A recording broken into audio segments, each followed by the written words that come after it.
So, here we go, we can start. So we do the Namo Tassa first of all. Namo Tassa Bhagavato Arahato Samma Sambuddhassa. Namo Tassa Bhagavato Arahato Samma Sambuddhassa. Namo Tassa Bhagavato Arahato Samma Sambuddhassa. Buddhaṃ Dhammaṃ Sanghaṃ Namasami. So the introduction for those of you who haven't been here before, this little presentation is based on a book which was written by Viññāna over 100 years ago called The Word of the Buddha. And that particular book was based on some core suttas. These are teachings of the Buddha, and it was an anthology based on the Four Noble Truths. And with the Four Noble Truths we have the Eightfold Path as the fourth Noble Truth. And in this translation which I have done, trying to modernize the translation, make it more meaningful and more accurate, we've already discussed the first three Noble Truths, and a little bit about the fourth Noble Truth, about the path. And on that path we have the 8 factors of the path, and the first one we're looking through is right view, which takes the majority of this presentation. So I already mentioned a little bit about the basics of right view and wrong view, and now we come to the unprofitable questions. If anyone should say thus, I will not become a practicing Buddhist until I discover whether this universe is eternal or not, finite or infinite, whether my permanent essence and my body are the same. I use the word permanent essence as the idea of an atta, a self or a soul, because I want to give that word a much more accurate meaning. What do we mean by the word soul or a self in Buddhism? We mean some essence, some part of you, essential part of you, without which you cannot exist, and which continues forever, a permanent essence. So many people have that idea of as a soul, or an infinite consciousness, a ground of all being, or whatever word you wish to call it, a permanent essence. So, I will not become a practicing Buddhist until I know whether my permanent essence and my body are the same, or my permanent essence is one thing, my body is another, or whether Buddha persists after death or does not persist after death, or both persists and does not persist after death, or neither persists nor does not persist after death. That person would die before they found out. So these are what we call the philosophical questions. And it's not actually experiencing the answers to this, but being told as a belief system. I want to be told what you believe, what is right, and I will not become a Buddhist until you answer these questions for me. And the Buddha gave the very common simile, and the Buddha's simile was, suppose somebody was shot with an arrow. And I'm trying to modernize these similes by keeping their essence. Suppose a person was shot with a gun, and medics would come to help them. Then that person said, hang on a minute, who pulled the trigger? What type of gun did they use? And why did they shoot me? Moreover, let me see your medical qualifications first. I will not let you treat me until you answer all these questions. That person will be considered to have wrong view and might die before their questions were answered. So that's my translation of a well-known simile of being shot by an arrow, a poisoned arrow. So trying to change the similes to bring them a little bit more up to date, make them more useful. Therefore, one who seeks their own welfare should put out the bullet of unhappiness, pain and suffering. First of all, so you don't go and ask these great philosophical questions. The Buddha is saying is actually just suffering, unhappiness. Figure that one out first of all. The other ones will come afterwards. For one with the view that life is eternal, the universe is eternal, the holy life is without meaning. In other words, there's no end of you. And for one with the view life of the universe is not eternal, again the holy life is without meaning. You're going to end anyway. Whether one has the view the universe is eternal or the universe is not eternal, there is rebirth, there is aging, there is death, there is sorrow, crying, pain, unhappiness, and distress, the destruction of which I prescribe in this very life. So we're not really saying that, are you going to exist afterwards in heaven forever after, or are you not going to exist at all?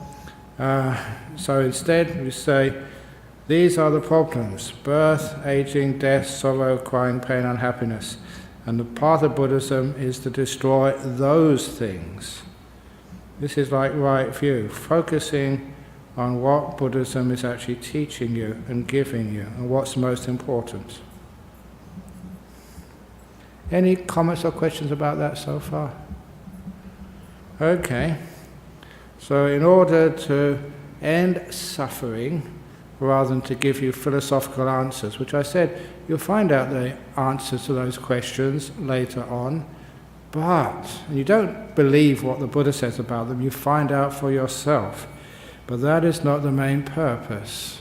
Know why the Buddha taught. The Buddha taught to end birth, to end suffering. So now we have the 5 basic fetters. A fetter is, actually I should get a better word for this.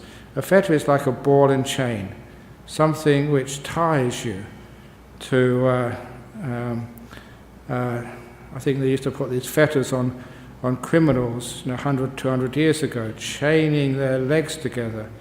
The fetters are what stops you progressing, stops you being happy, stops you being free.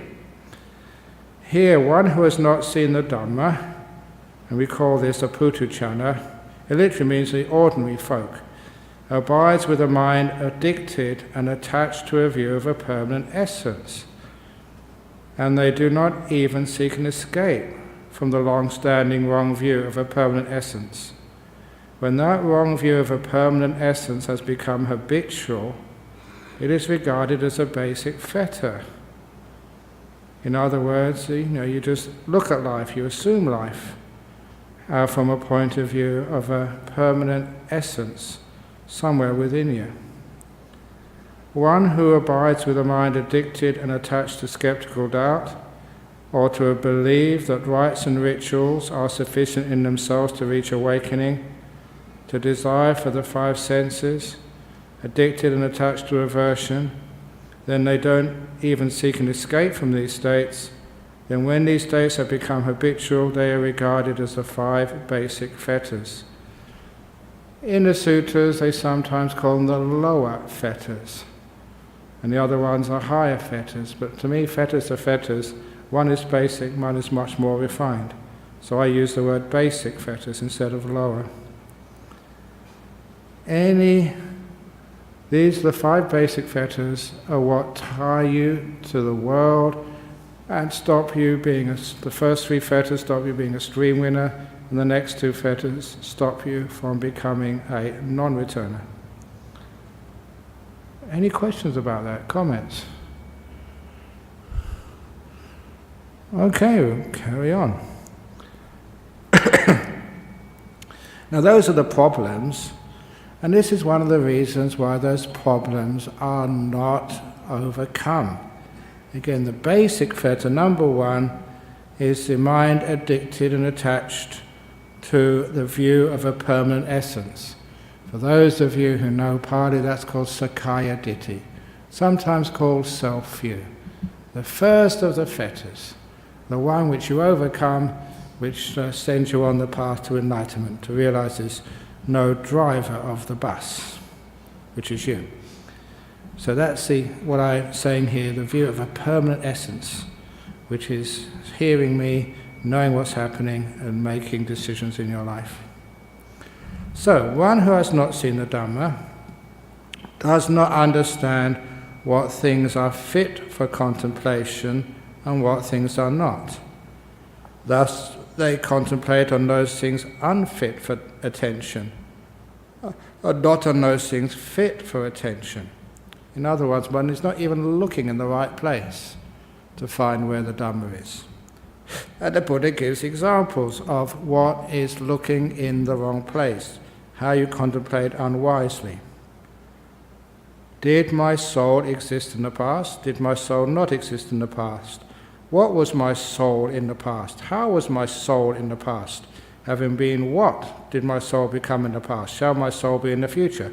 Shall my soul not be in the future? What shall my soul be in the future? How shall my soul be in the future? Having been what shall my soul become in the future? Or else you are inwardly perplexed about the present. Is this my soul? Is this not my soul? What is this soul? How is this soul? Where has this soul come from? Where will it go? And I use the word soul in here instead of permanent essence, because this is usually the word which is used when you contemplate unwisely, your soul, your essence, whatever.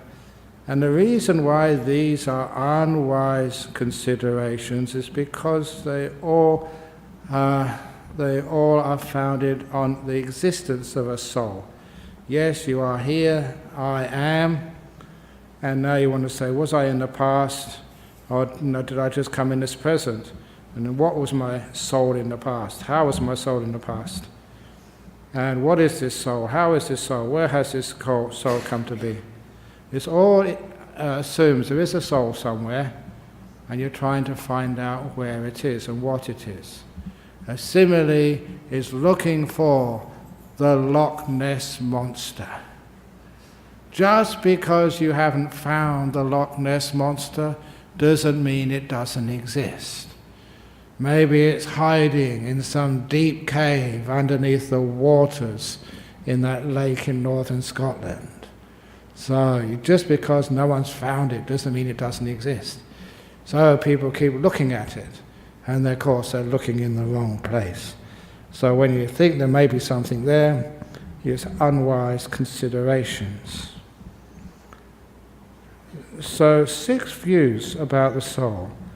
When you attend unwisely in these ways, when you're looking in the wrong place, one of these views, conclusions, comes about.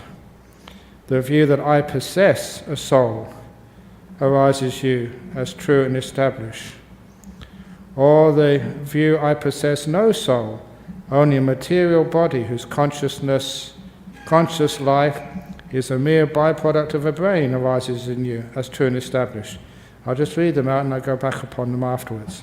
Or the view I know the soul with a soul, which is similar to I know therefore I am, arises you in true and perceived. Or the view I perceive there is no soul with a soul arises in you as true and established, and that is the soul is but cannot be seen. Or the view I perceive a soul with what is not a soul arises in you as true and established. The 5 khandhas can know the original mind.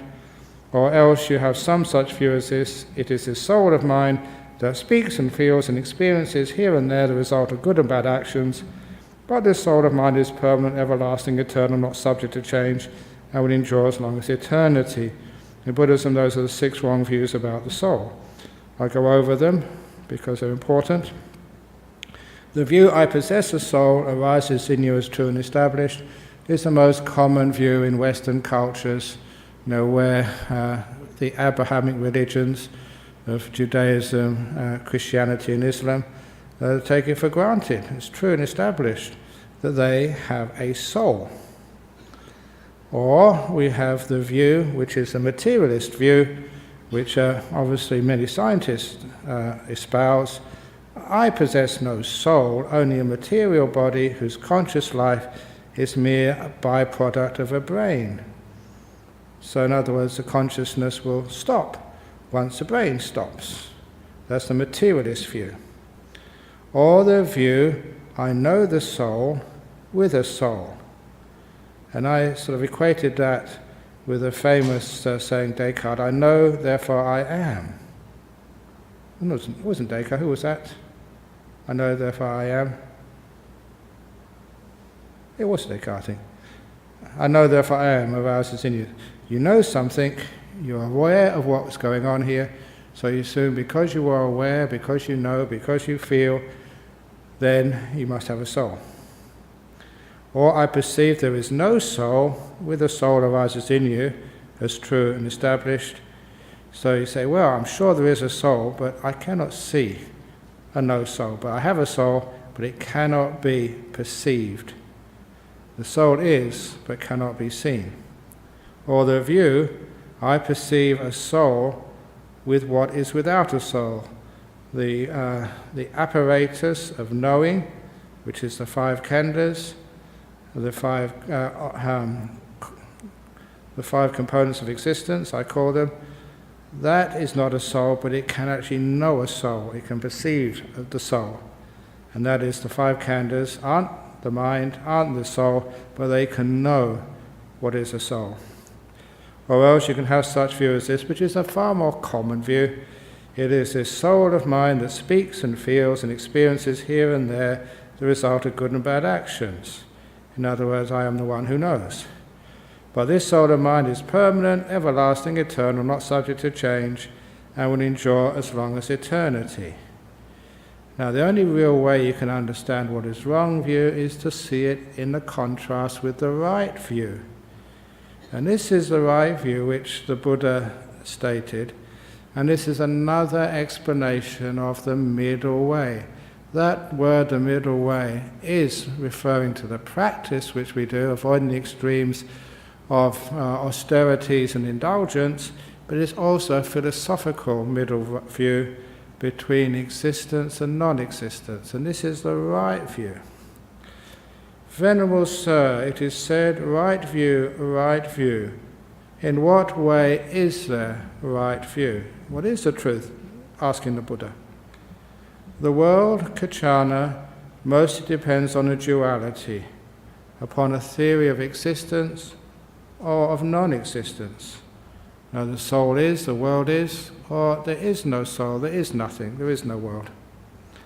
But for one who sees the origin of phenomena as it really is, there is no idea of non-existence of the world. And for one who sees the cessation of phenomena as it really is, there is no idea of existence of the world. It's something in the middle between existence and nothing. Because you can perceive things arising, coming into existence, you can't say there's nothing. But because they pass away almost immediately they arise, we can't say there is existence. It's the middle between existence and non-existence, what I often call the process. You can't say there's something there because it's changing 100% every moment. You can't say there's nothing because there's nothing, there won't be even anything changing. A process, something between existence and non-existence. A third option. So we don't say there is a soul, that's existence, that's one extreme. We can't say there's nothing at all, it's just a byproduct of the brain. That is another extreme. The third option is the process. And then we see further on. Most people are attached to one of these wrong views, but one with right view disengages from such dualistic theories about my soul. You either are or you're not. Instead, you have no perplexity or doubt that what arises, what actually comes into existence, is only suffering arises, and what ceases is only suffering ceases. Your knowledge about this is independent of mere belief and acceptance. It's from experience. In this way, there is right view. Phenomena exist is one extreme. Phenomena do not exist is the second extreme. Without veering to either of these extremes, the Buddha teaches the Dhamma by the middle, dependent origination. With delusion as the cause, volition arises. From volition we get consciousnesses, and this whole dependent origination process, which was mentioned before, will be mentioned again. The dependent origination is describing a process. One thing which causes another, which causes another, which causes another. To give my own simile, to try and make this very deep part of the Dhamma more intelligible for you. The best simile which I've ever come up with was that of like a mango. You eat a mango and you save the seed. You plant the seed in your garden, and maybe 5-10 years later on you have a new mango tree. And you can see the process from that first mango to the mango you eat 10 years later from the tree which is generated from the seed. You can see that seed in the ground start to split, and a tiny green shoot start to work its way slowly, day by day, getting closer to the surface. And when it pushes through the soil, and it can be seen just a tiny, looks like a piece of grass. And as it grows and grows and grows, the stem of that, what looked like a grass, becomes wooden, it becomes a sapling. And it grows and grows and grows, and the base gets thicker and thicker, and it pushes forth more branches until it becomes a tree. And then you see the first time when it's mature enough, it flowers. And at the base of the flowers swells, and there you get the mango. And eventually when the mango is ripe, you can pluck it or it falls to the ground and you can eat it. And the question is, so what went across from the first mango to the next mango you're eating? And of course there's nothing in the mango you're eating now which was there in the mango seed which you planted. It's totally different. But you can see the whole process from moment to moment, day to day, how a little seed becomes a tree, providing a new mango which you can eat. It's an example of a process without anything in that process which was there in the beginning, there in the middle, or there at the end. A process without a permanent core, without an essence. And this is how the Buddha was describing just what drives that process we call body and mind. From things like delusion to volition, later on craving and fuel for existences. This is the force which drives the process, which is ever changing. One moment, the next moment, very different.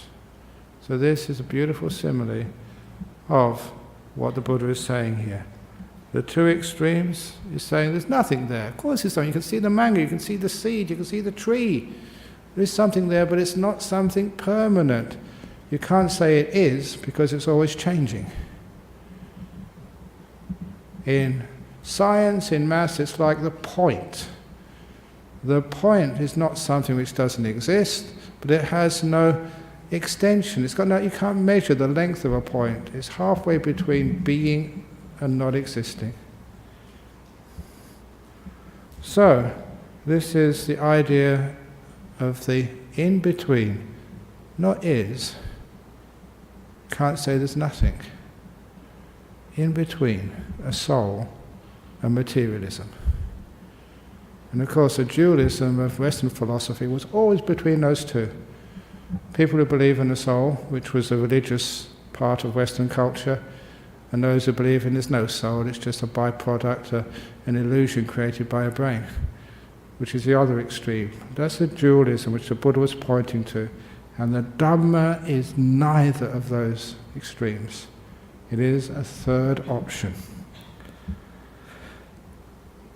So if there was other arguments, if there was a soul, a permanent essence, would there be what belongs to a soul, its attributes? You can know something by, finding out what it consists of, but a much better way to define something is what its function is, what it does. Because it's a car if you can sit in it and you can drive around in it.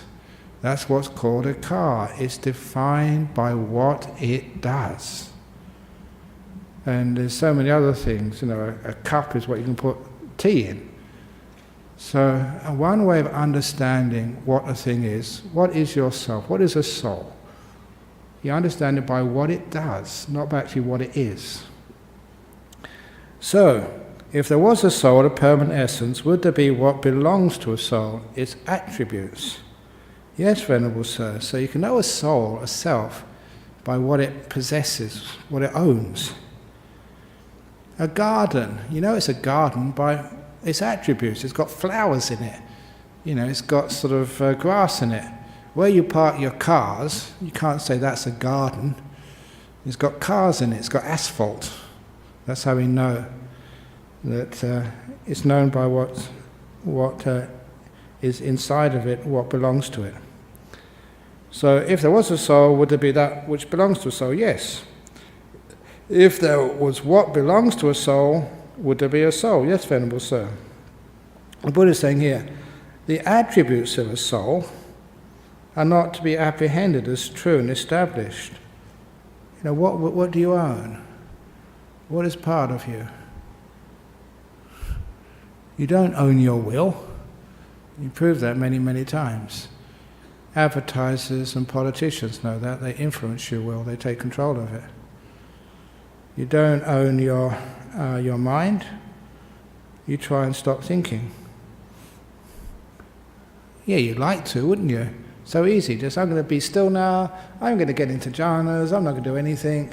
Can you do that? Because you don't own your mind. It's not yours to tell what to do. If you had a slave, then yeah, if it was a slave, you can tell it what to do. But your mind is not your slave. Men have found out they don't own their wives. Can you tell your wife what to do? You can't tell your husband what to do either. You don't own them. You may try and you find out that truth. Do you own your body? Of course you don't. I don't want to get sick. I've got lots to do today. But then you come and get sick. So what do you own? What do you control? What you own is what you control. You don't own your kids, your children. You're trying to control them, and that's where you suffer, cause problems. So your mind, you don't own anything. Because you don't own anything, there's nothing which you can control. That's the Buddha's argument. It's proof that there's no soul. No attributes, nothing it owns. Since a soul and attributes of a soul are not apprehended as true and established, then this basic belief, namely, this is the soul, this is the world, after death I shall be impermanent, everlasting, eternal, not subject to change, I shall endure as long as eternity, would it not be an utterly and completely foolish belief? What is the soul? What does it own? It doesn't own anything. So because it doesn't own anything, because it's no attributes, therefore it doesn't exist. Such speculative beliefs are called the thicket of views, the wilderness of views, the contortion of views, the procrastination of views, the fetter of views. These are just pretty accurate translation of how the Buddha translated or looked at these beliefs. The speculative beliefs. Speculation, it sort of seems that way. Yeah, it probably will be that way. You don't know it for sure, just like you speculate on the stock market. You've got really good information. Yeah, it looks like that stock is going to go up, but you're not really sure. That's why it's called a speculative belief. It's tentative. You're not really sure, but you're just working on that. So the view of a self is a speculative view. So I like the thicket of views. It's so hard to get through this. You get stuck and scratched by that view of a self. It causes a lot of suffering. The wilderness of views, there's no happiness to be found there, no prosperity. The contortion of views is another great simile of the Buddha, because you really have to bend the truth and really sort of try very hard to defend that view. So it's almost like you have to bend over backwards to support that view. Procrastination of views, because it actually puts off doing what needs to be done. When there's a self, a soul, you say, well, it doesn't matter, the world is not the soul, so I can just eat, drink and be happy because tomorrow I'll go to heaven.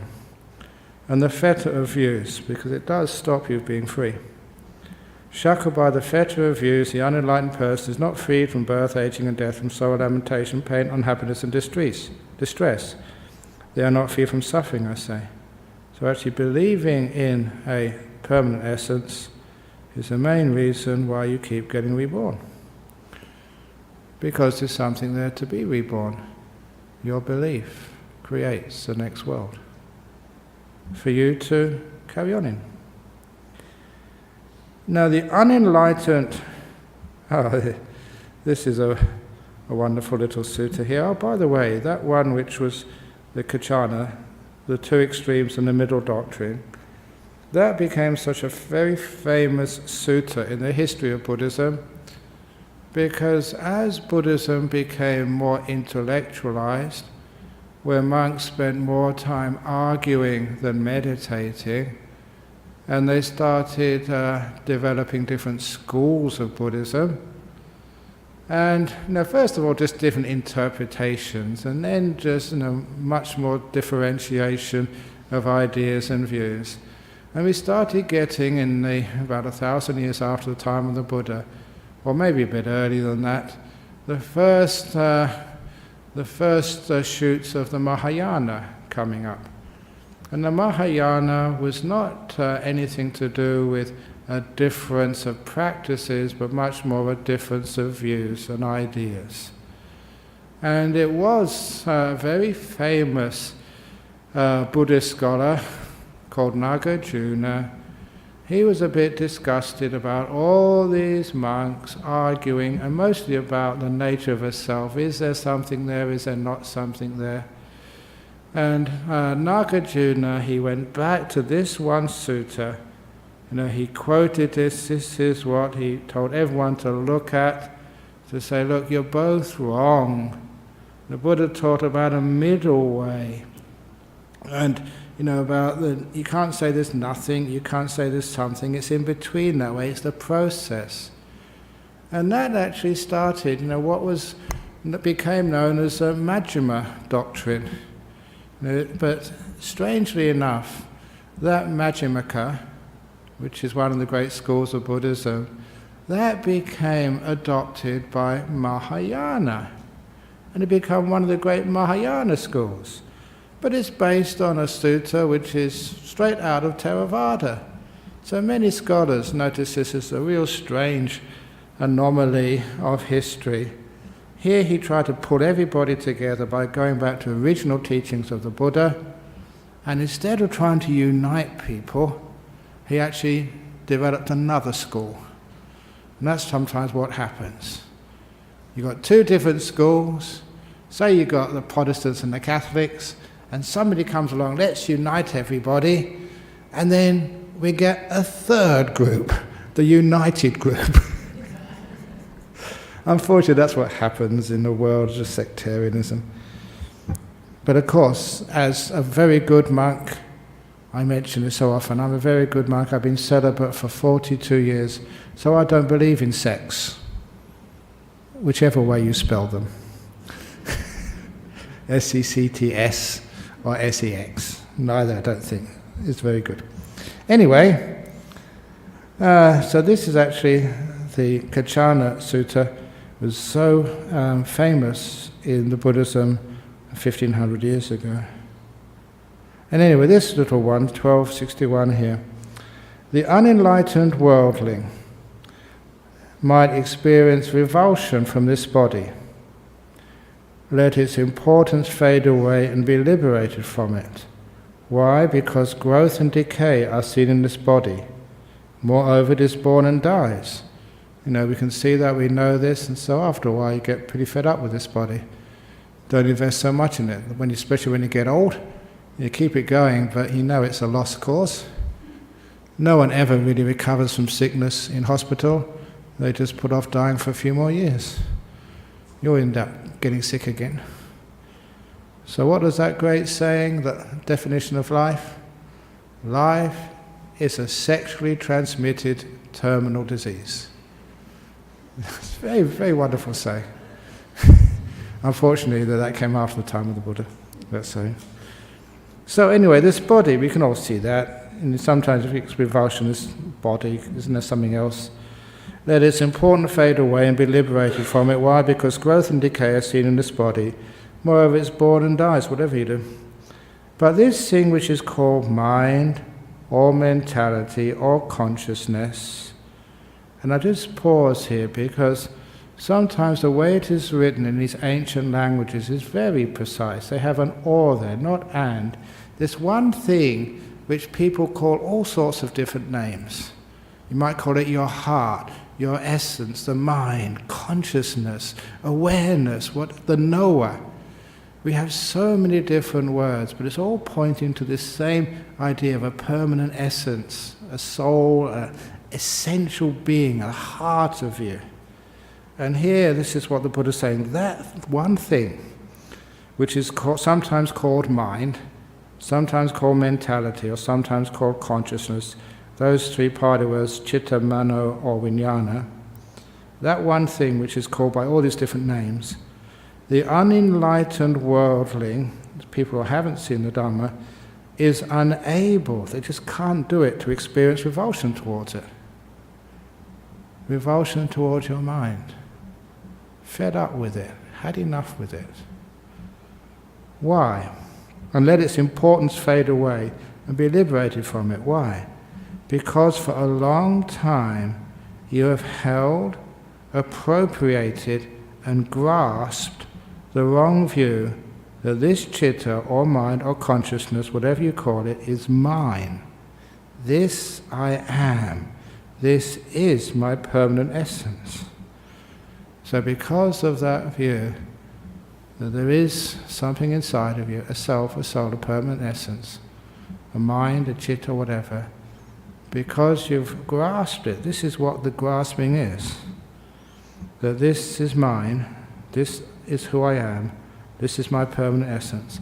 That's why it's impossible to doubt it, to see it fade away, to let it go. So, next one, suppose a fire, again this is one of the ones I quote very often, Agi Vachagota Sutta. Suppose a fire was burning in front of you. Would you know that a fire was burning in front of you? Of course. If someone asked you what this fire burnt in dependence on, how would you answer? You would answer that the fire was burning in dependence on the fuel of grass and sticks. If the fire was extinguished, and they use the word nibbutto, it's the past participle of nibbana. Nibbana is a noun, nibbutto means nibbanat. If this fire was extinguished, would you know that the fire was extinguished? Yes, of course. And if someone then asked you where that fire went to when it was extinguished, did it go to the east, the west, the north, or the south? How would you answer? The question makes no sense. The fire burnt in dependence on its fuel of grass and sticks. When that was used up, not getting any more fuel, it became extinguished. It didn't go anywhere. So too, where does an enlightened one go after death? The question makes no sense. Do you get it? Does the enlightened one go to the north, the south, the west, the east? Of course not. It was just dependent on many things, like the fire depended on grass and sticks. When the grass and sticks were all used up, it nibbutted, it nibbanat. Didn't go anywhere. At last we have a question. Yes, John?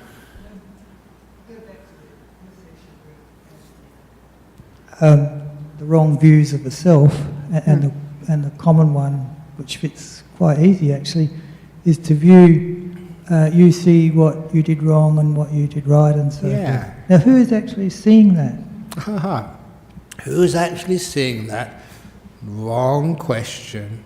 That's an unprofitable question.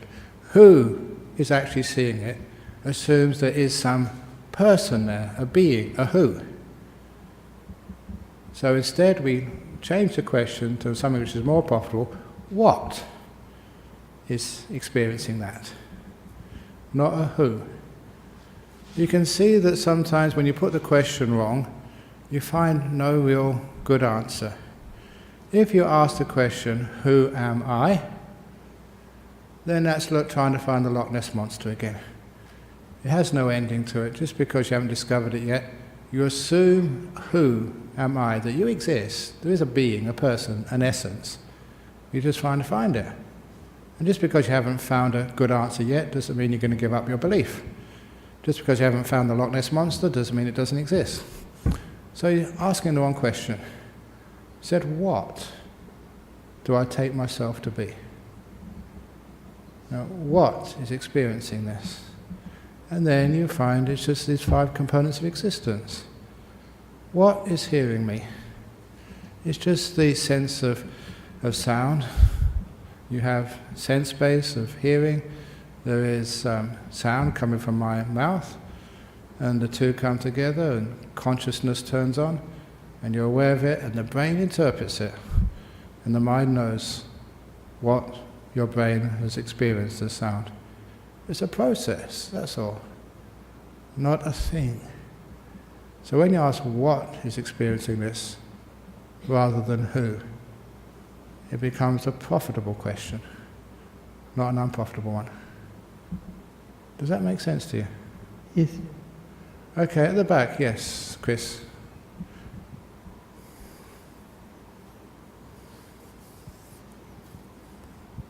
Bhante, after the Buddha died, all the Buddhists that lived on up to now, they take refuge in the Buddha, Dhamma and the Sangha. Yes. What are we taking refuge in when we say we're taking refuge in the Buddha? So we're taking refuge in a memory of a guy that was around 2,500 years ago? What are we taking refuge in? What you're taking refuge in, there's 2 answers to that. One of the things you're taking refuge in is not to the person, but actually to the existence of enlightenment. The Buddha as a stage in this process which we call the 5 components of existence, the khandhas, the final stage. That there are Buddhas around, that the Buddha existed, not as a being, because beings are not important, but as a process. It's one of the reasons why that if you ever go to India and see some of the old carvings, and those carvings are not from the earliest days, but maybe 300, 400, 500 years after the Buddha passed away, he would always be represented as a footprint with no person, no foot or leg or body there. Sometimes an empty seat, sometimes a tree, but no one sitting underneath it. It was always a symbol of an absence. A Buddha was not a being, but a Buddha was an absence of a being, an emptiness. That's why, sometimes the other thing you saw was a seat, but with no one sitting on it. They became like the symbols of the Buddha. So when people took refuge in that, they understood what they were really taking refuge in. Of course, now, we have solid Buddha statues. Something much more tangible, which means our beliefs are much more solid and tangible. And people believe in a Buddha as sometimes, we've seen this, praying to Buddha that my girlfriend will actually fall in love with me, or that that I will actually win the lottery next week. And people actually do that here, independent of what all the monks and nuns teach over the years. But they take the refuge of something more solid. But as we go more deeper, the great saying is that the one who sees the Buddha sees the Dhamma, the one who sees the Dhamma sees the Buddha. And those two become indistinguishable. So when I take refuge in the Buddha, in the deeper sense, I'll be taking refuge into the fact that Dhamma can be manifest in a human being. So what is the role of devotion in Buddhism? The role of devotion is being devoted to the Dhamma, to the Buddha. A good example of that is, and I quoted this even today, that the Buddha said to Ananda just before the Buddha passed away, you don't worship, you don't pay devotion to the Buddha by offering flowers and candles and incense. Don't do that, he said, but still we do that. We pay devotion to the Buddha by following the teachings he gave us.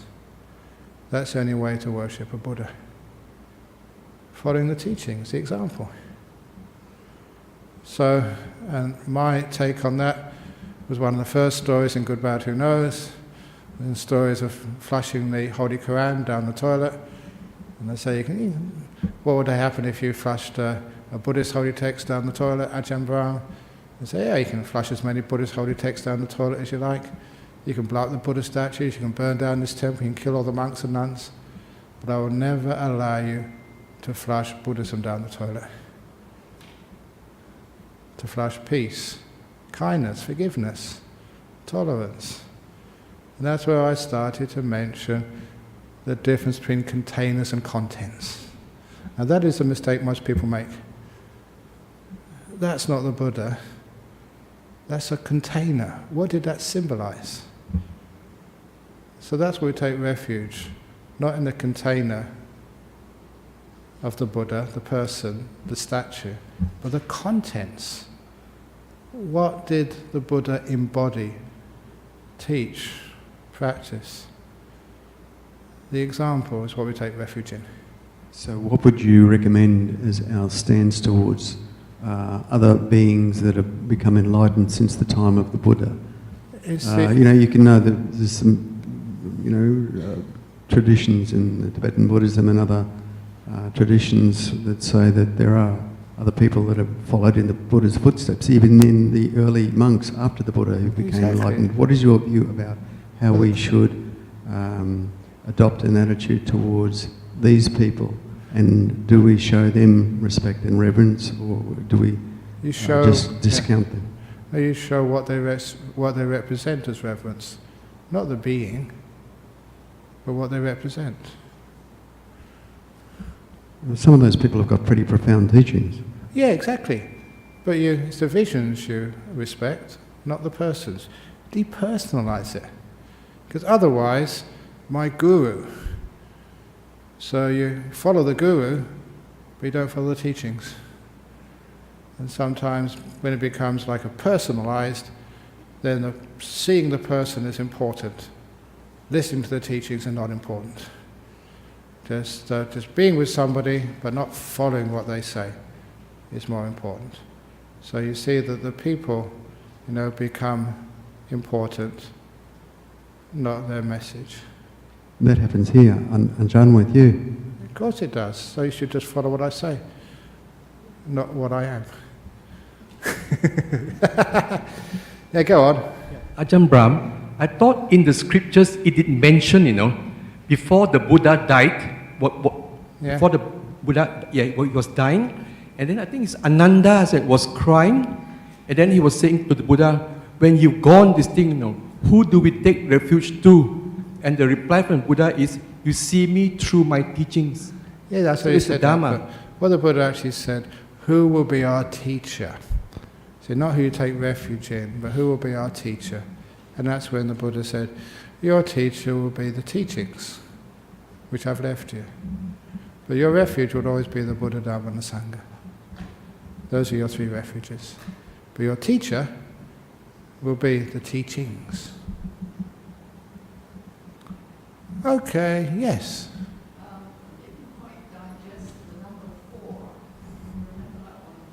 Oh, this is the...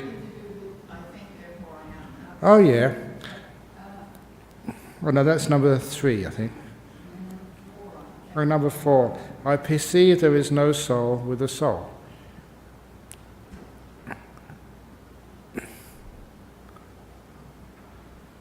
So that's number 4. So that you infer that... It was something to do with...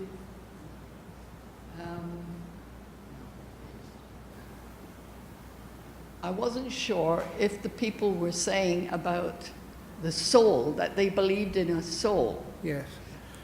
So because I haven't got 4 up there, Yeah. a minute. All these ones, there is a belief there is a soul, but they say, yes, there's a soul, but it can never be perceived. Because I was getting confused there, because earlier on you said because you believe in the Loch Ness Monster, or you don't believe in the Loch Ness Monster, it doesn't mean to say it's not there. Exactly. So that's where I'm getting a bit confused with that. Okay. It says once you believe in a soul, and you believe there is a Loch Ness Monster, it's so hard to disprove that. So there's different ways, of looking at that. They say, well, the Loch Ness Monster is invisible. We just do not have the apparatus to find it, but we're sure it exists. So this is the same to say that in the days we didn't have a mirror, yes, we have a face, but we can never see it. So this is like, yes, we know there's a soul, but that our apparatus, the means by which we can know things, it just cannot go that far. I see. So we were not saying, as Buddhists, that they're wrong. There is no soul. We're not saying that then. No, what we're actually saying, the idea of a soul itself is just, you're asking the wrong question, which is like, who am I, or who's watching this? And instead we actually do so because this is wrong, unwise contemplations. We're digging in the wrong place. Okay, thank you. So getting back to the end about a question of the essence, flowers, and this ritual that we do. Why do we carry that on? If we're trying to come into the 20th century, because I do hear people saying sometimes, why do you do all that rubbish of bowing and incense? And with us, we just say, well, it makes us, gives us humility. Yeah. But the way you were speaking just now is, well, we really shouldn't be having that. Am I right? It's harmless to offer flowers to the Buddha. I mean, it's actually harmless for Ainsley to offer you flowers on your birthday. But it is like a way we show our respect and love and appreciation for somebody. And that's always happened over the centuries. Because flowers are beautiful things. We want to offer something beautiful and simple to people we respect and love. That's the only reason why. But it's wrong if that's the only thing you do. So if that's all Ainsley ever did, gives you flowers on your birthday, and he never really was kind and appreciated you and looked after you and loved you for the rest of the time, then it would be just useless. So what he was saying there, you shouldn't just offer flowers to a Buddha and not just pay heed to the advice he's giving you. The most important thing, you can give flowers, you don't give flowers, but what really is important, the real way you can pay respect to somebody as a teacher, is to follow their example, to do what they advise. Sure. So that's what the Buddha will say. And again, there is too much rituals, as you know, in most communities, in most religions, not just Buddhism, in Christianity and stuff. I remember going to the first ordination of a priest. No, it was a bishop, of K. Goldsworthy, I think it was. I got an invite to St. George because it was the first female bishop in any Christian tradition in the world. And it was done here in Perth. So I got an invite. 2 hours it took. So much ceremonies and rituals just to make someone a bishop. Fortunately, I was sitting next to my mate Abbot Placid. He was the old abbot of the Benedictine monastery in New Norcia. We had a little pew for non-believers, so I was there with the Catholics and it was a uniting church. We had a great time because we were telling jokes to each other, like naughty schoolboys in church, but because we were both abbots and we couldn't be sent out. That was a lovely time. Without his presence there, I'd have just been so bored. 2 hours of ceremonies. So we all do our over-ritualized stuff. And of course, in our 21st century, some people like rituals. And they really get off on them. Fine, if you want to go to rituals, don't come here. I like it just, basic, right, straight down to earth. But other people like those rituals, fair enough. Yes, Don? The second part of the offering of flowers is meditation, isn't it? It's not only a ritual, it's more than a ritual. It would be wonderful if there was more meditation than chanting. But in most of the times, people offer their flowers and they leave. So that's what usually happens. If we do like a flower puja here, a flower ceremony, we put a bit more effort into giving a Dhamma talk. Not just giving the precepts, but maybe doing a bit of meditation, fine. But in many places, they offer the flowers to the Bodhi tree, do a bit of chanting, and off they go. So there's not that much meditation which I've seen in some of the temples which I've been to. But if the people actually reflect on what the stanza means... Oh, if they could reflect, that'd be wonderful. Then the second part is the... But a lot of time they say it in Pali.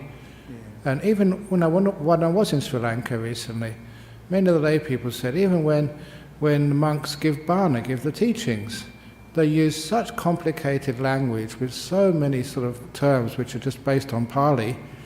A lot of people say they don't understand a word that monk was saying. Because even the language, the monks in Sri Lanka, they actually do use a special language, very Buddhist language, which is not what common people speak. So, even the language, has to be brought down to earth.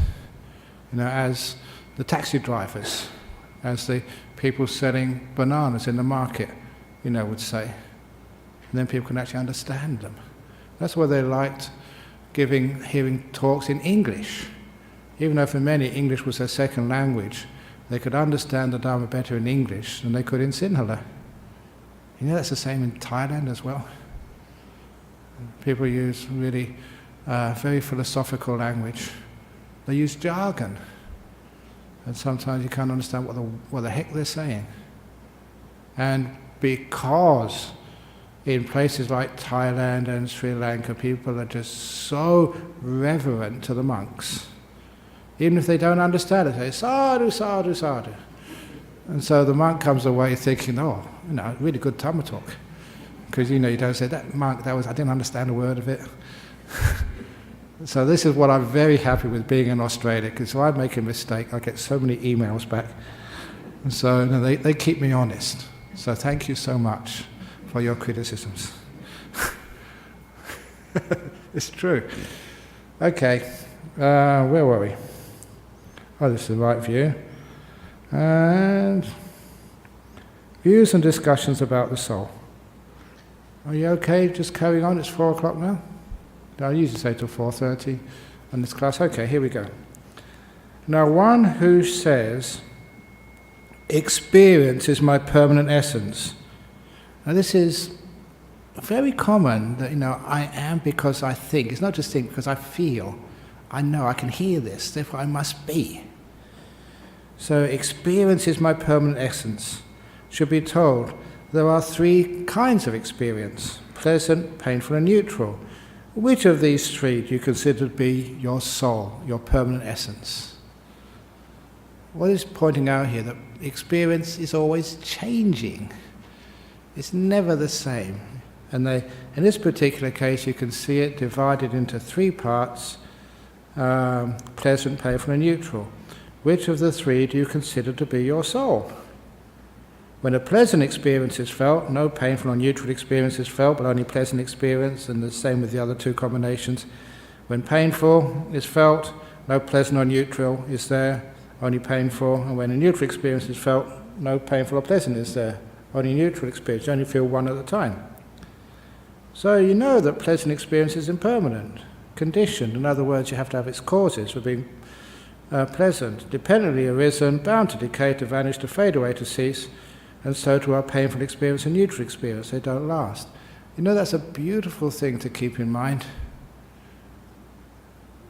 Pleasant experience, we get so disappointed when it disappears.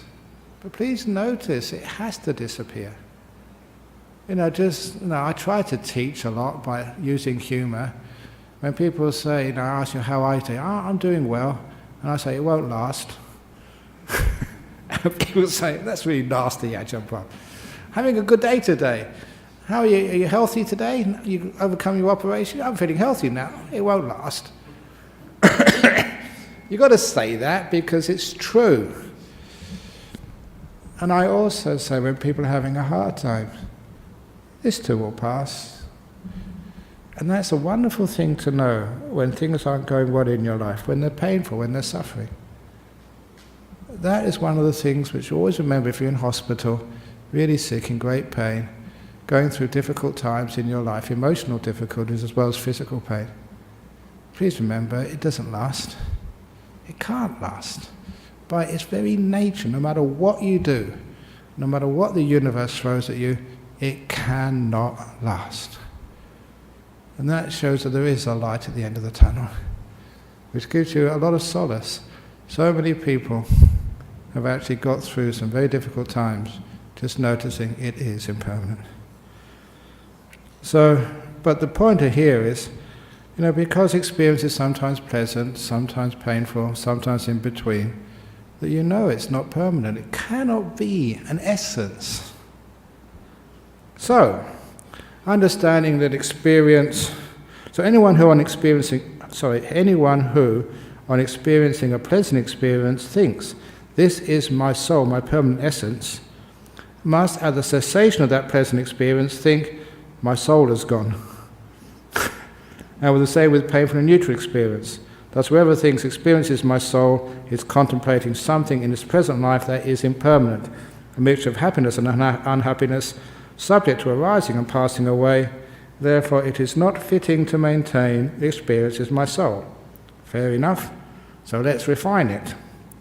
But anyone who says experience is not my soul, but my soul is, but doesn't experience anything, should be asked, if there were no experience at all, could there be the concept I am? Because even the thought I am is an experience, to which one would have to answer no. Therefore it is not tenable to maintain experience is not my soul. My soul is, but doesn't experience anything.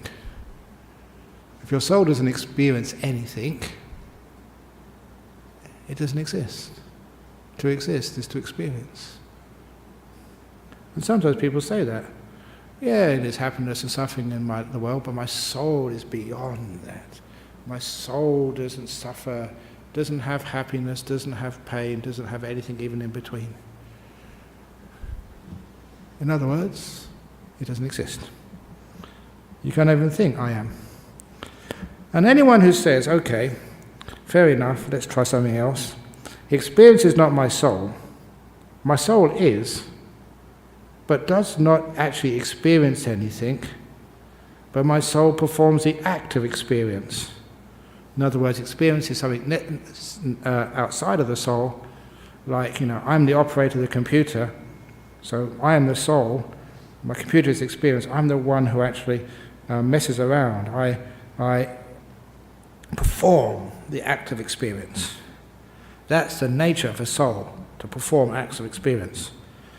So it should be asked, well, if all experience absolutely and totally ceased, it wasn't performing anything, could there be the concept, I am this, to which one would have to reply, no. In other words, if the soul did not perform any act of experience, if it didn't do anything, again, it would not be there. This goes back to a very common philosophical insight. Again, first from René Descartes, that I think, therefore I am. And I saw this was graffiti. Oh, no, he said something else. I think, therefore I am was one of his sayings, but he also said, to do is to be. So doing, if you do something, is a sign you exist. And obviously that's if you look at a body which is dead. It doesn't do anything, doesn't respond. You shout at it, you prick it, you open its eyes and shine a light in its eyeballs and then nothing happens. If it doesn't do anything, it's dead. So he's saying, to do is to be. That was René Descartes, and this was on the wall of the philosophy department in Cambridge. I saw it myself when I was a student there in 69, 70 or somewhere around then. To do is to be, René Descartes. And then it was the French philosopher Sartre, turned it around. And he said, to be is to do. An existential philosophy. Turned around René Descartes. Instead of to do is to be is to do. In other words, to actually exist in this world, you have to go out there and do stuff. That is the meaning of life. To do, to interact, to go, to do things. And then the last line was from the American philosopher, doobie-doobie-doo, Frank Sinatra. And that was actually on the wall philosophy department. Brilliant sort of insight there, putting it all together. To be is to do. Descartes, to do is to be, or the other way around, sorry. It was Sartre, doobie-doobie-doo, Frank Sinatra. Brilliant. But this is actually the thing about experience.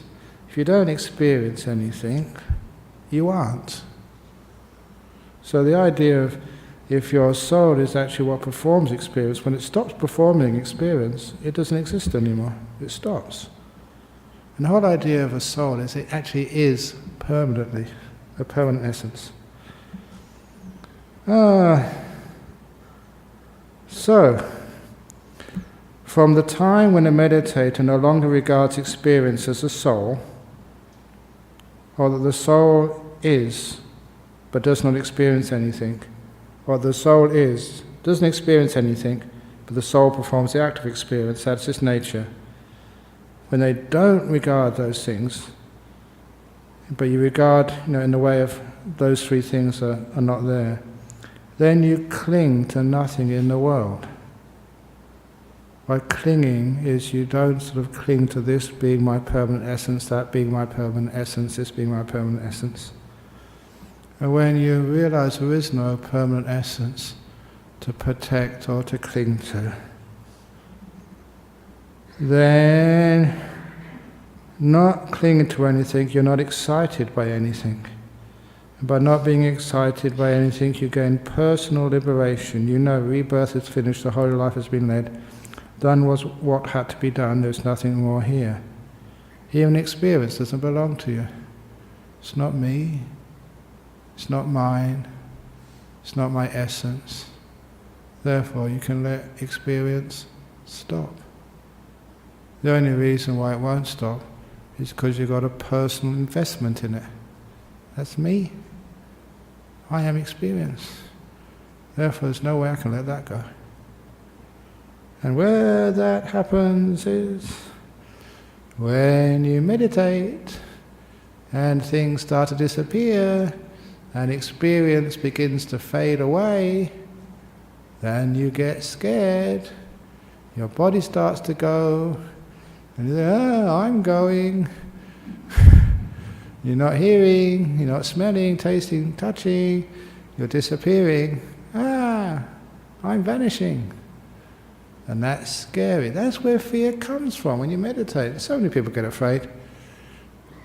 What they're afraid of letting go of what they're attached to.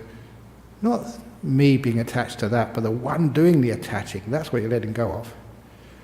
Many, many years ago, I'm going off on tangents as usual, I tried to get similes to explain these things more broadly in English. And I just noticed, being a monk, I was sexually active before I was a monk. I had girlfriends, and I had to give all that up. I had to let it go, detach. It's a hard thing to do for a young man. But then I started getting really into food, especially sweets. So come stop that. That's another form of desire and craving. So I gave that up. Then it was maybe cups of tea. No, come on. And I noticed in life, whenever you give up one attachment, you go and attach to something else. And it seems to be, that's the nature of life. And I thought, this is endless. I let go of one thing and I go and attach to something else. You let go of watching the TV, and then you attach to the internet. Okay, it's no more internet, no more internet games. I'm not going to do any more internet. Then you go and attach to something else. I realise there's a problem here. Why do people always attach? And that's when I got the simile of the hand. Why does my hand always pick up things? That's an excuse to have a cup of tea. But when I'm not picking up the tea, I'll put this up, put it down, come on, stop playing around. Pick up something else. I noticed my hand was always picking things up. Why? Because that's the nature of a hand. That's what it does. That's what it's for. That's its function, to pick things up. So I thought, how can I stop picking things up? And I thought, cut off my hand. And I never did this, it was just like a thought experiment. If I cut off my hand, that's the only way I'll stop picking things up. The only way I can really stop picking things up with my mind, attaching to things, is to cut off the thing which does the picking up. And that was my sense of self. As long as you have a sense of a permanent essence of self in there, you will always attach to things, because that is what the self does. That's its function. You know it by its attributes, by what it owns, by what it does. So I thought that was really neat. I thought I was so smart thinking up that simile, until I found the Buddha got there before me. He's got the simile of the hand. The simile of the hand and the foot, he has two of them. And that was really spooky. Now and I hadn't read that before, not in this life anyway. I was reading that, wow, that's my simile. But I had to admit the Buddha, because he lived before me, he must have got there first. But because of that, that became a very important simile for me. The only way to let go of attaching to things, the only way to stop being reborn, is to cut off and see that thing which does the attaching. Not the objects of attachment, they're endless, but the thing which does the attaching, the sense of self, to see that doesn't exist. And once that happens, letting go is easy. So, Majjhima Nikaya 148. If anyone says the mind is the soul, and that's what other people, not just experience, but the knower, that which knows is the soul. The appearance and disappearance of the mind are discerned. If you have a look and understand what we mean by the mind, the knower, there's times you're under anesthetic, you don't know anything, you go to sleep. Even in meditation, the mind disappears for many of you. So then if the mind is the soul, where have you gone? You disappeared.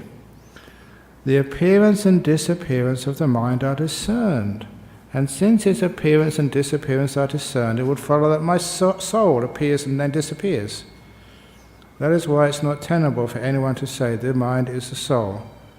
Thus the mind is not the soul. If anyone was saying that the objects of the mind are the soul, mind consciousness is the soul, experience is the soul, we've done that one, wanting is the soul. And this is, when I first saw that, wow, that's interesting. Wanting, which is like the craving, the thirst, that is who I am, that's what drives me, the driver of life. And they say because sometimes when you don't want anything, when you're content, it's like you disappear. To want, to crave, when you are wanting something and striving for it, you have a very strong sense of being and existing. Or when you have the opposite, the anger, going on a demonstration, a protest, standing outside of Parliament, denouncing this party or that party or Donald Trump or whoever it is, you feel alive.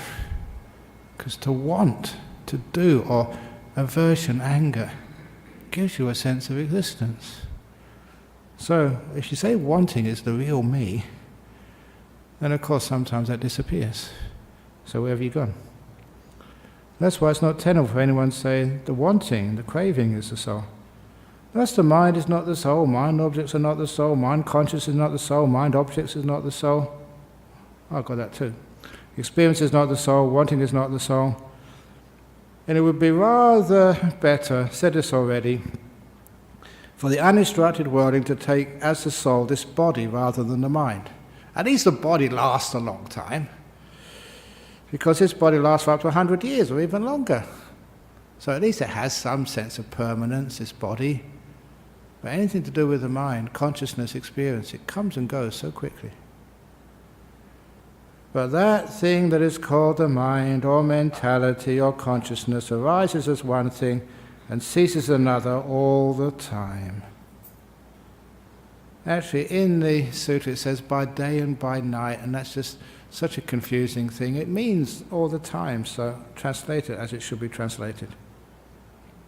But okay, that is the unwise considerations which take much more space than the wise considerations.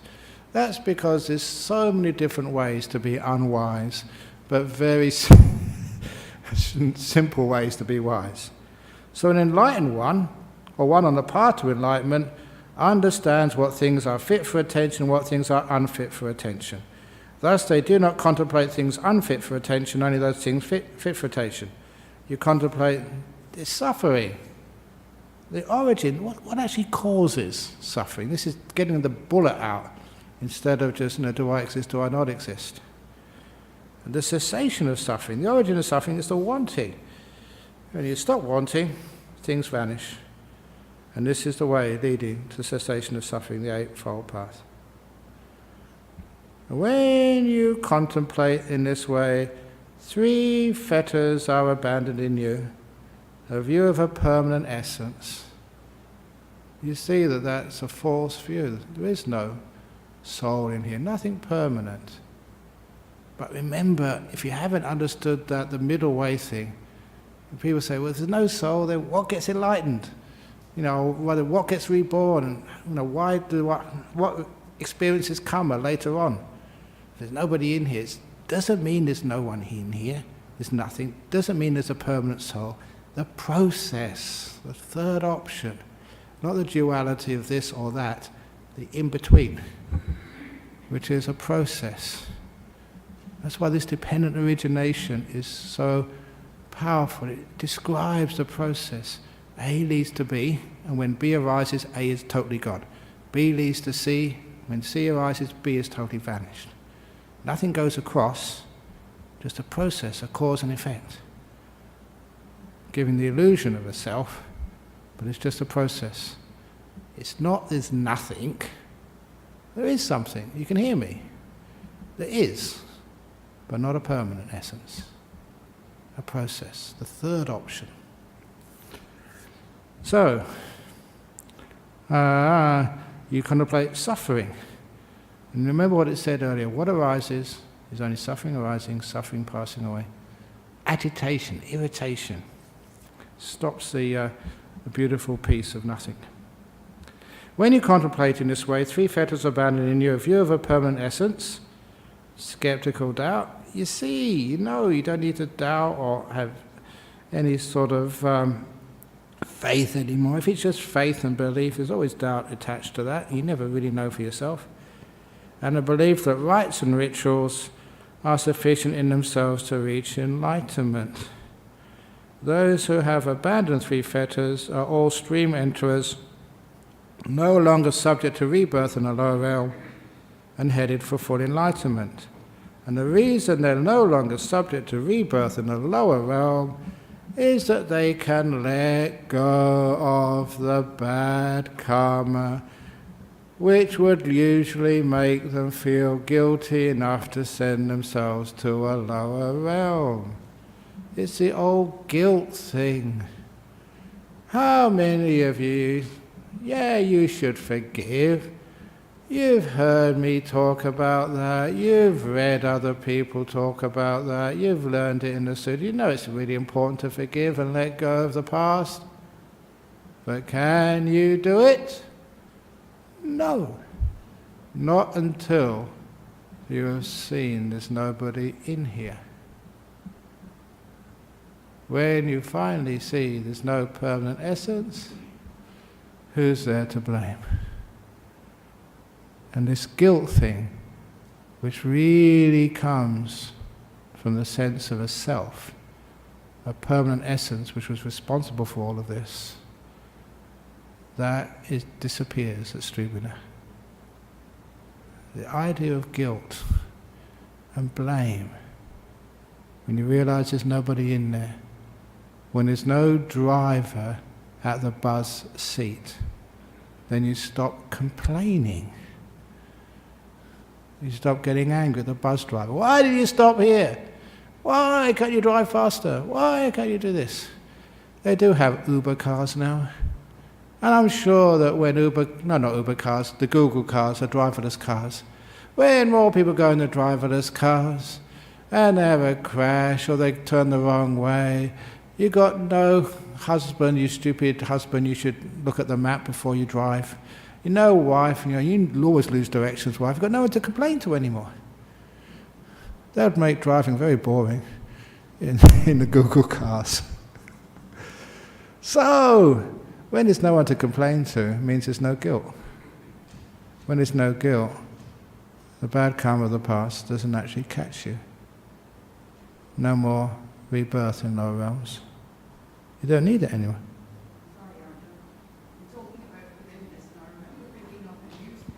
Yeah. I remember picking up a newspaper yesterday for somebody, and the headline said, "If you were raped, could you forgive that person?" And immediately my mind said, no way. Because an experience like that must stay with people or the woman, for the rest of her life. She would have such a job to get rid of that. In fact, surely you cannot get rid of a thought like that. It's a horrible experience. So anyway, I just wanted to share that. I just immediately said, no, I could not forgive that person. But then I've met many people who have forgiven. And it's so inspiring to see such people who have been terribly raped. Not just, all rape is terrible, but I mean really horrendous stuff. And they have forgiven. And they say that when they have forgiven, at that point they are free. I could understand that, if you can reach that point, yes. And the thing is that when our society says or implies there's something wrong with you if you forgive, when they expect you to always keep that anger, when they say it's impossible, it closes off a huge avenue of freedom. That is why there are inspirational men and women who come up and give talks and just say how they've resolved that pain by forgiving. And they say that they are so free. They were tortured once. Why do they have to allow that person to torture them for the rest of their life? When they forgive, it means they don't never sort of agree and think that's a wonderful thing which happened to them. No, obviously not. No, it's just a terrible thing. But now the emotional scar is healed. That's why it's such an important thing. Any type of trauma, without forgiveness, that trauma is a huge burden on your life forever. Until that moment comes when they let it go. And how does this equate with you are not in charge? You very often hear that, you are not in charge, therefore, how does that happen? Yeah, exactly. I mean, just why these things happen, and there's a lot of reason for that. Why those things happen, the sexualization of society, just the general boredom, just the lack of just the village cultures where people are coming. So there's so many causes, but that's another argument. That's another thing to look at. No, sorry, Ajahn, maybe I didn't explain that properly. What I was meaning was that for that person to be able to forgive, as you said, you've met them, and then have a confusion of, well, you're not in charge.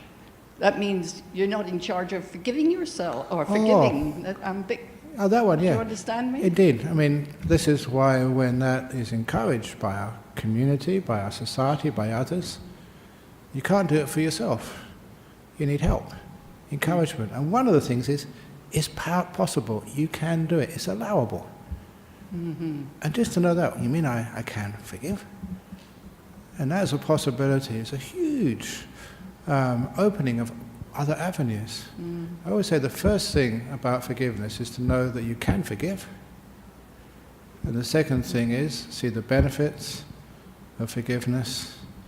And once you've marketed forgiveness to yourself, then the ways of forgiveness are just many, many, many. But also, the problem doesn't stop when you've forgiven yourself. Your personal problem has stopped. Now, you've got to make sure, learn from it, make sure it doesn't happen again, or it happens less frequently.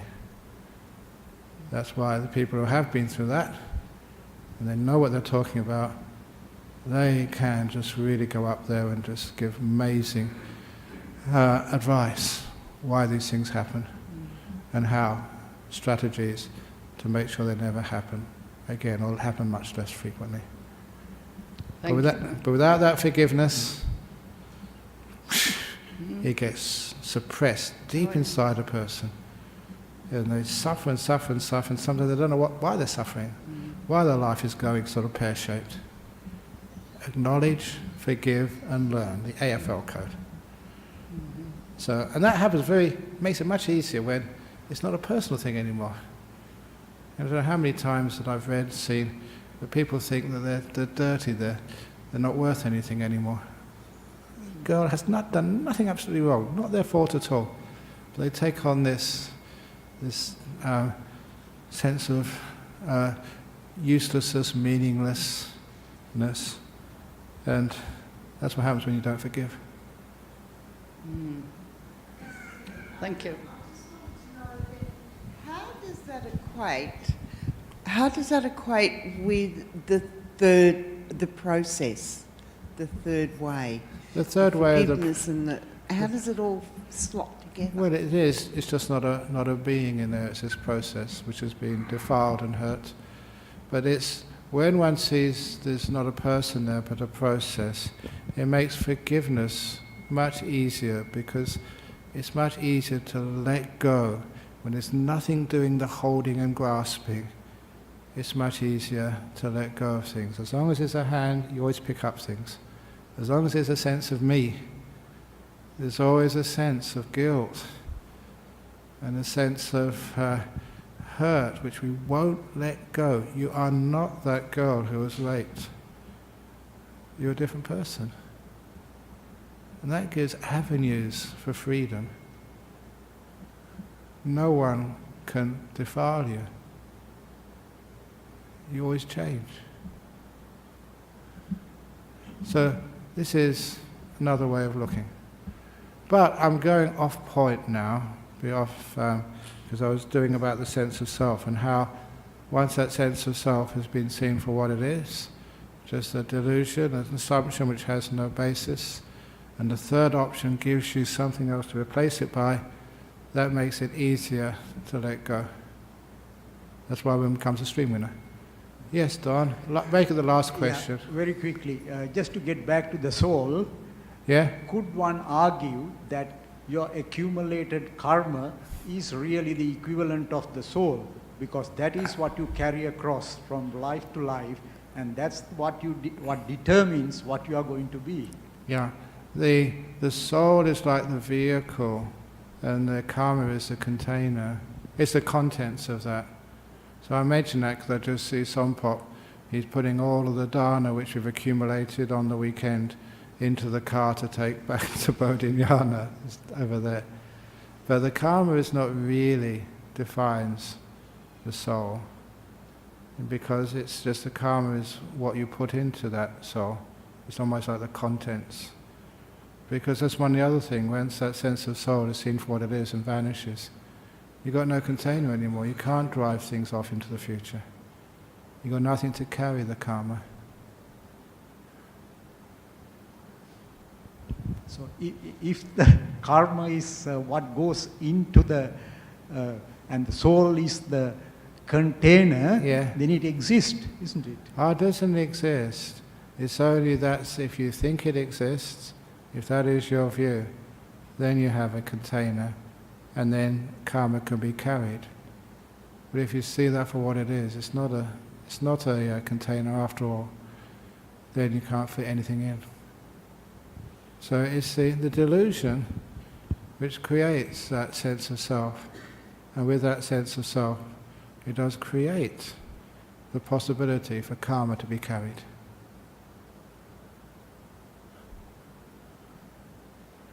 Okay, now there usually is a couple of questions from overseas, so I should really deal with those and quickly, and then we'll finish off for the day, because it's a nice place to finish off, because the next one is the stream winning, which we'll do that in a couple of weeks' time.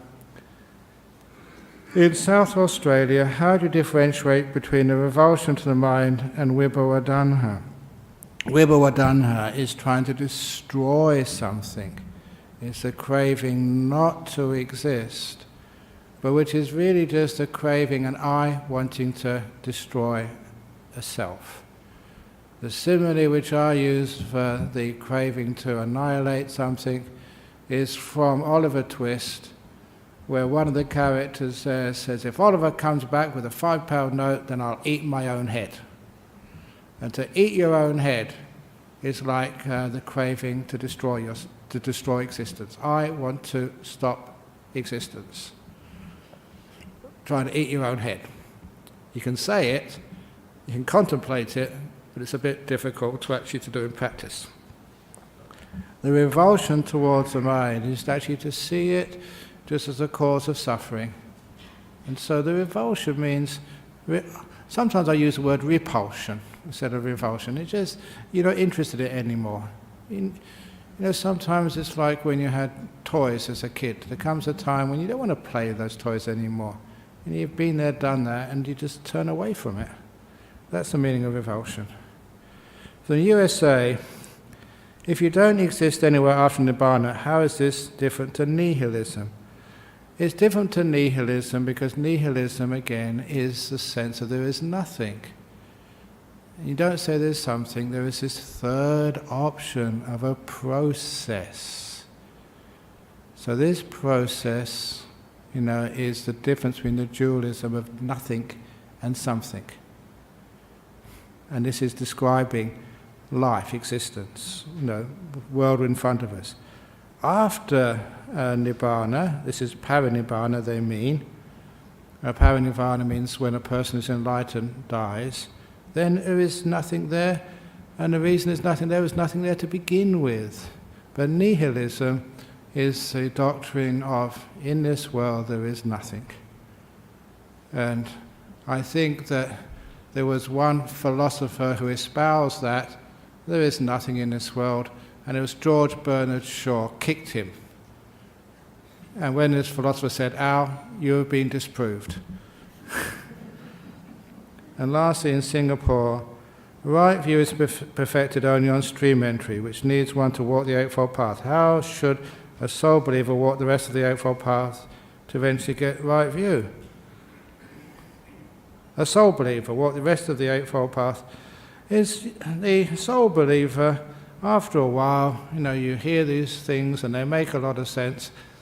I think it is actually important what I said earlier. You need an alternative, the third way, mentioned as between existence and non-existence.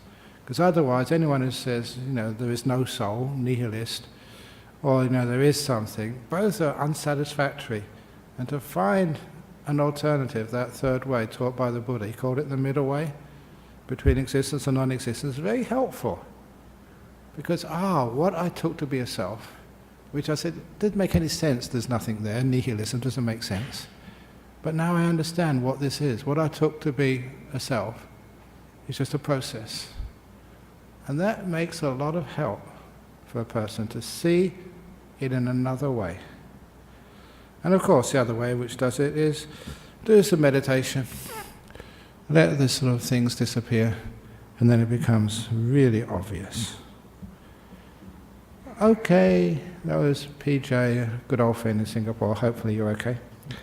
So now we can finish off, because I've gone over time as usual, and we can pay respects to the Buddha, Dhamma and the Sangha, and then I can go back to my monastery. I haven't been for a couple of weeks, been in Thailand and here, and you can all go home to a nice dinner. Sadhu.